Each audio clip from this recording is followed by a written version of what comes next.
Welcome to Sriram TV education. ఈ వీడియోలో మనం కేంద్ర బడ్జెట్ 2024-25కు సంబంధించి అన్ని పోటీ పరీక్షలకు ఉపయోగపడే ముఖ్యమైన ప్రశ్నలను తెలుసుకుందాం. ఫస్ట్ క్వశ్చన్, 2024-25 ఆర్థిక సంవత్సరానికి గాను ఎంత మొత్తంతో కేంద్ర బడ్జెట్ను ఆర్థిక మంత్రి నిర్మలా సీతారామన్ పార్లమెంటులో ప్రవేశపెట్టారు? కరెక్ట్ ఆన్సర్ ఆప్షన్ డి, 48.20 లక్షల కోట్లు. కేంద్ర ఆర్థిక మంత్రి నిర్మలా సీతారామన్ కేంద్ర బడ్జెట్ 2024-25ను జూలై 23న పార్లమెంటులో ప్రవేశపెట్టారు. మొత్తం బడ్జెట్ 48,20,512 కోట్లు లేదా 48.20 లక్షల కోట్లు. నిర్మలా సీతారామన్ వరుసగా 7వసారి కేంద్ర బడ్జెట్ను ప్రవేశపెట్టి రికార్డు సృష్టించారు. నిర్మలా సీతారామన్ 2019-20, 2020-21, 2021-22, 2022-23, 2023-24 బడ్జెట్లను పార్లమెంటులో ప్రవేశపెట్టారు. ఈ ఏడాది ఎన్నికల సంవత్సరం కావడంతో ఫిబ్రవరి 1న 2024-25కు సంబంధించిన ఓటాన్ అకౌంట్ను ప్రవేశపెట్టారు. ఇప్పుడు పూర్తిస్థాయి బడ్జెట్ను ప్రవేశపెట్టారు. ఇప్పటి వరకు వరుసగా 6 సార్లు బడ్జెట్ ప్రవేశపెట్టిన ఆర్థిక మంత్రిగా మొరార్జీ దేశాయ్ పేరు మీదున్న రికార్డును నిర్మల అధిగమించారు. నెక్స్ట్ క్వశ్చన్, 2024-25 ఆర్థిక సంవత్సరానికి మూలధన వ్యయాల కోసం బడ్జెట్లో ఎంత మొత్తం కేటాయించారు? కరెక్ట్ ఆన్సర్ ఆప్షన్ డి, 11.11 లక్షల కోట్లు. 2024-25 ఆర్థిక సంవత్సరానికి మూలధన వ్యయాల కోసం 11.11 లక్షల కోట్లను కేటాయిస్తున్నామని, ఇది జీడీపీలో 3.4% సమానమని నిర్మలా సీతారామన్ తెలిపారు. ప్రైవేటు పెట్టుబడులను ప్రోత్సహించడానికి వయబిలిటీ గ్యాప్ ఫండింగ్ను ప్రవేశపెడుతున్నట్లు ఆర్థిక మంత్రి వెల్లడించారు. నెక్స్ట్ క్వశ్చన్, కేంద్ర బడ్జెట్ 2024-25లో వ్యవసాయం, అనుబంధ రంగాలకు ఎంత మొత్తం కేటాయించారు? కరెక్ట్ ఆన్సర్ ఆప్షన్ బి, 1.52 లక్షల కోట్లు. వ్యవసాయం, దాని అనుబంధ రంగాలకు 1.52 లక్షల కోట్లు కేటాయిస్తున్నట్లు కేంద్ర ఆర్థిక మంత్రి నిర్మలా సీతారామన్ 2024-25 బడ్జెట్ ప్రసంగంలో వెల్లడించారు. అధిక ఉత్పత్తినిచ్చే 109 నూతన వంగడాలు, ప్రతికూల వాతావరణ పరిస్థితులను తట్టుకునే 32 ఆహార, పండ్ల పంట రకాలను విడుదల చేయనున్నారు. దేశంలో పప్పు ధాన్యాల ఉత్పత్తి, నిల్వ, మార్కెటింగ్ వ్యవస్థ బలోపేతానికి కృషి చేయనున్నారు. వచ్చే 2 ఏళ్లలో దేశవ్యాప్తంగా 1 కోటి మంది రైతులు ప్రకృతి వ్యవసాయం చేపట్టేలా ప్రోత్సాహం, వారి ఉత్పత్తులకు ధృవీకరణ, బ్రాండింగ్ కల్పించనున్నారు. వచ్చే 2 ఏళ్లలో దేశవ్యాప్తంగా 1 కోటి మంది రైతులను సర్టిఫికేషన్, బ్రాండింగ్తో కూడిన ప్రకృతి వ్యవసాయం దిశగా ప్రోత్సహిస్తూ శాస్త్రీయ సంస్థలు, ఆసక్తి కలిగిన గ్రామ పంచాయతీల ద్వారా దీనిని అమలు చేస్తారు. 10,000 అవసరాధారిత బయో ఇన్పుట్ రిసోర్స్ కేంద్రాలు లేదా సేంద్రియ ఎరువుల కేంద్రాలను ఏర్పాటు చేయనున్నారు. దేశ సమగ్రాభివృద్ధికి జాతీయ సహకార విధానాన్ని కేంద్రం అమల్లోకి తీసుకురానుంది. గ్రామీణ ఆర్థికం, సత్వర అభివృద్ధి, ఉద్యోగ అవకాశాల కల్పనను వేగవంతం చేయడమే ఈ కొత్త విధానం లక్ష్యమని మంత్రి వెల్లడించారు. 5 రాష్ట్రాల్లో జనసమర్థ్ ఆధారిత కిసాన్ క్రెడిట్ కార్డులను ప్రవేశపెట్టనున్నట్లు చెప్పారు. దేశవ్యాప్తంగా 400 జిల్లాల్లో డిజిటల్ పంటల సర్వేను చేపట్టనున్నారు. నెక్స్ట్ క్వశ్చన్, కేంద్ర బడ్జెట్ 2024-25లో రక్షణ రంగానికి ఎంత మొత్తం కేటాయించారు? కరెక్ట్ ఆన్సర్ ఆప్షన్ డి, 6.22 లక్షల కోట్లు. చైనా కవ్వింపులు, పాక్ ముష్కరుల చొరబాట్లతో సరిహద్దుల వెంట అప్రమత్తంగా ఉండే సైన్యంతో పాటు భూతల, గగనతల రక్షణ వ్యవస్థల మరింత పటిష్టతే లక్ష్యంగా మోదీ సర్కారు మరోసారి రక్షణ రంగానికి పెద్దపీట వేసింది. తాజా బడ్జెట్లో 2024-25 ఆర్థిక సంవత్సరంలో రక్షణ రంగానికి 6,21,940 కోట్లను కేటాయించారు. ఆయుధాలు, యుద్ధ విమానాలు, అత్యాధునిక డ్రోన్లు, సైనిక ఉపకరణాల కొనుగోలు కోసం 1.72 లక్షల కోట్లను కేటాయించారు. కేంద్ర బడ్జెట్లో రక్షణ రంగ వాటా 12.9% చేరింది.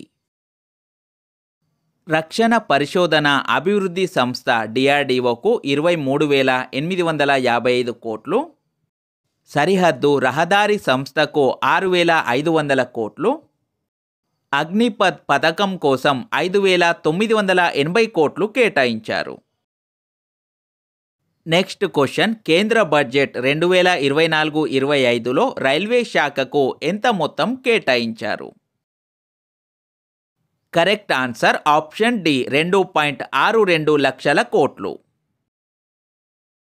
రైల్వే శాఖకు ఈ బడ్జెట్లో 2,62,200 కోట్లు కేటాయించారని రైల్వే శాఖ మంత్రి అశ్విని వైష్ణవ్ ప్రకటించారు. ఇందులో 1,08,795 కోట్లు అంటే 41.5% భద్రతా కార్యకలాపాలకే వెచ్చిస్తామని ఆయన తెలిపారు. తమ శాఖకు చేసిన కేటాయింపుల్లో అగ్రభాగాన్ని రైళ్ల భద్రతా కార్యకలాపాలు, కవచ్ వ్యవస్థను నెలకొల్పడంపైనే ఖర్చు చేస్తామని మంత్రి వివరించారు. నెక్స్ట్ క్వశ్చన్, కేంద్ర బడ్జెట్ 2024-25లో పురావస్తు శాఖకు ఎంత మొత్తం కేటాయించారు? కరెక్ట్ ఆన్సర్ ఆప్షన్ సి 1,274 కోట్లు. భారత పురావస్తు శాఖకు బడ్జెట్లో 1,274 కోట్లు కేటాయించారు. ఈ శాఖ పరిధిలోని 160 ఏళ్ల కంటే పురాతనమైన స్మారక స్థలాలు, చిహ్నాల పరిరక్షణకు ఈ నిధులను వినియోగిస్తారు.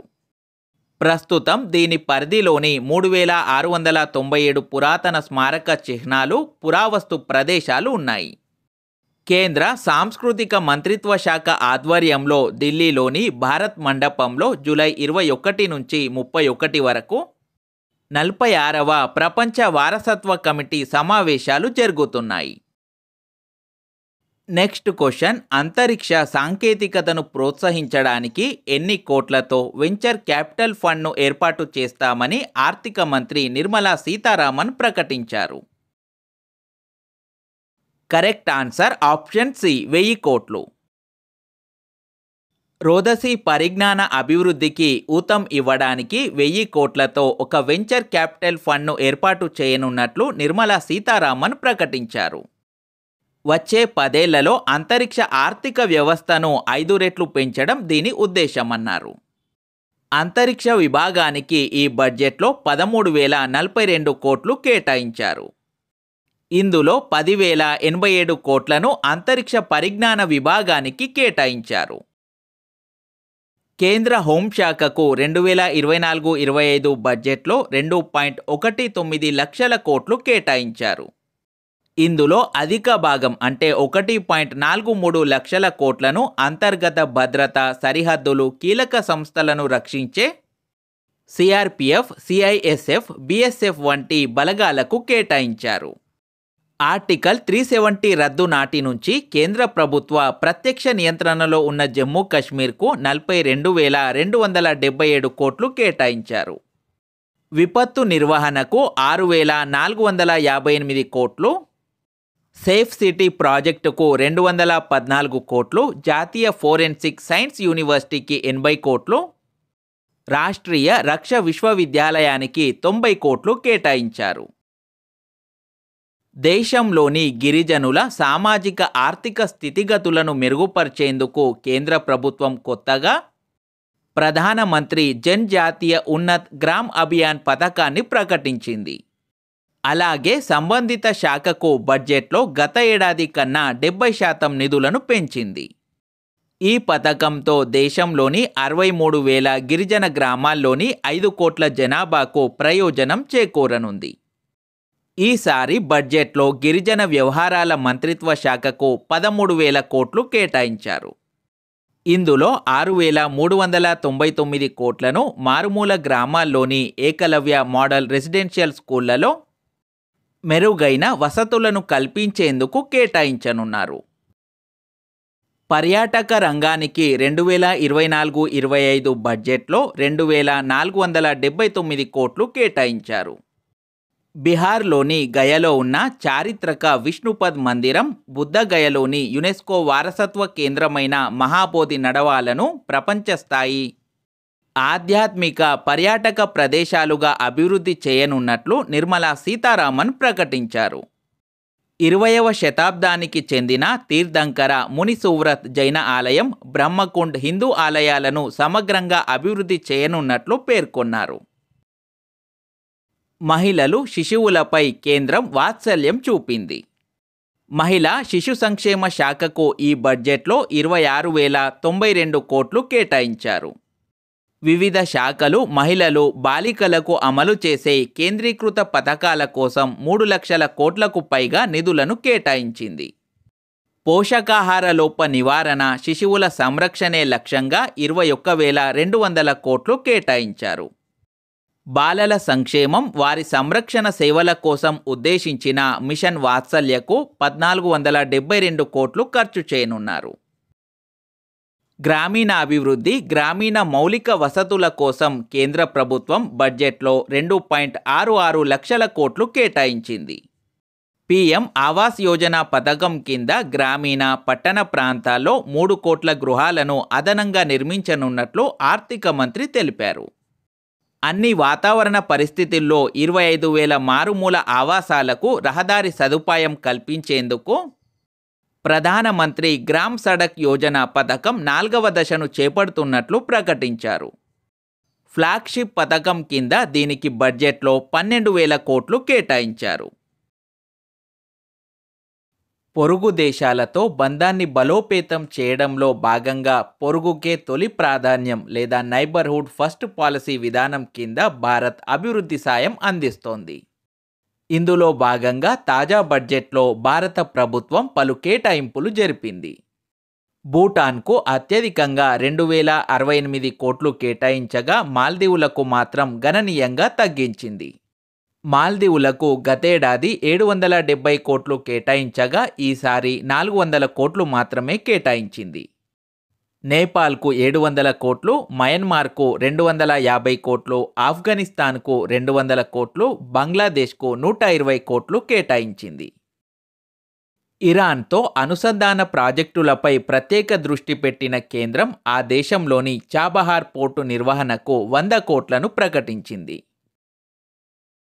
రాష్ట్రాల్లో మౌలిక సదుపాయాలను అభివృద్ధి చేసేందుకు కేంద్రం ఎలాంటి వడ్డీ లేకుండా 1.5 లక్షల కోట్ల దీర్ఘకాలిక రుణ సాయం అందించనుంది. ప్రధానమంత్రి ముద్రా యోజన కింద ఇప్పటి వరకు హామీ లేని సూక్ష్మ రుణాలు 10 లక్షల వరకు అందుతుండేవి.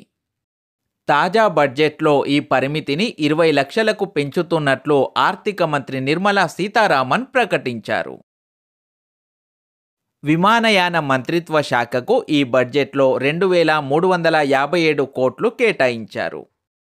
ప్రాంతీయ విమాన అనుసంధాన పథకం ఉడాన్కు 502 కోట్లు ఇవ్వనున్నారు. దేశంలోని ఈశాన్య రాష్ట్రాల్లో 100 ఇండియా పోస్ట్ పేమెంట్స్ బ్యాంక్ శాఖలను ఏర్పాటు చేయనున్నట్లు ప్రభుత్వం ప్రకటించింది. జల వనరులకు, నదుల అభివృద్ధికి, గంగానది ప్రక్షాళనకు కేంద్ర ప్రభుత్వం ఈ బడ్జెట్లో 30,233 కోట్లు కేటాయించింది. కేంద్ర ఆరోగ్య మంత్రిత్వ శాఖకు ఈసారి బడ్జెట్లో 90,958 కోట్లు కేటాయించారు. స్వదేశీ విద్యా సంస్థల్లో ఉన్నత విద్య అభ్యసించే విద్యార్థులకు 10 లక్షల వరకు విద్యా రుణాలు ఇస్తారు. ఏటా 1,00,000 మంది విద్యార్థులకు వడ్డీలో 3% రాయితీ అందుతుంది. ఇప్పటి వరకు ఏ ప్రభుత్వ పథకాల కింద లబ్ధికి అర్హులు కాని యువత కోసం ఈ రుణ పథకం ప్రవేశపెట్టినట్లు ఆర్థిక మంత్రి నిర్మలా సీతారామన్ తెలిపారు. టెలికాం ప్రాజెక్టులు, ప్రభుత్వ రంగ కంపెనీల కోసం 1.28 లక్షల కోట్లను ఈ బడ్జెట్లో కేంద్రం కేటాయించింది. ఇందులో BSNL, MTNLలకు 1,00,000 కోట్ల పైనే కేటాయించడం విశేషం. ముఖ్యంగా BSNLలో సాంకేతిక మెరుగుదల, పునర్నిర్మాణం కోసం 82,916 కోట్లను కేటాయించారు. తయారీ రంగాన్ని ప్రోత్సహించేందుకు దేశవ్యాప్తంగా 12 పారిశ్రామిక పార్కులను పూర్తిస్థాయి మౌలిక వసతులతో ఏర్పాటు చేయనున్నట్లు కేంద్రం ప్రకటించింది. రాష్ట్రాలు, ప్రైవేటు సంస్థల భాగస్వామ్యంతో ప్లగ్ అండ్ ప్లే విధానంలో వీటిని నెలకొల్పనున్నట్లు కేంద్ర ఆర్థిక మంత్రి నిర్మలా సీతారామన్ తెలిపారు. బంగారం, విలువైన లోహ ఆభరణాల పరిశ్రమకు దేశీయంగా విలువ సమకూర్చేందుకు వీలుగా బంగారం, వెండిపై కస్టమ్ డ్యూటీని 15% నుండి 6%కి, ప్లాటినంపై 6.4%కి తగ్గిస్తున్నట్లు ఆర్థిక మంత్రి తెలిపారు.